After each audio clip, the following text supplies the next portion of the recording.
Polda Bali memastikan tidak ada bahan peledak di dalam tas mencurigakan yang ditemukan di kawasan wisata Ubud Gianyar Selasa kemarin.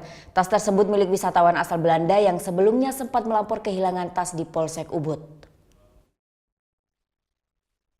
Sebuah tas ransel mencurigakan Selasa pagi ditemukan warga di sebuah warung makan kawasan wisata Ubud Gianyar. Setelah diidentifikasi tim Gegana Brimob Polda Bali, tas tersebut hanya berisi barang-barang pribadi seperti powerbank, kalkulator, dan paspor.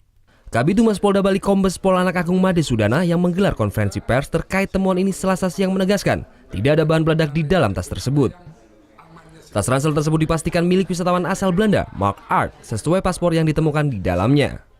Apa yang ditemukan tas warna hitam milik siapa? Ternyata ada pelapor yang tadi pagi hari Selasa tanggal 20 melapor ke Polsek Ubud Dewatan. Itu aja yang disampaikan atas nama Mr. Mark gitu. Belanda.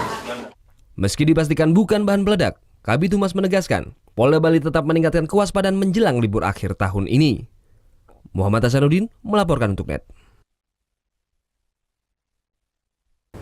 Oke, sekarang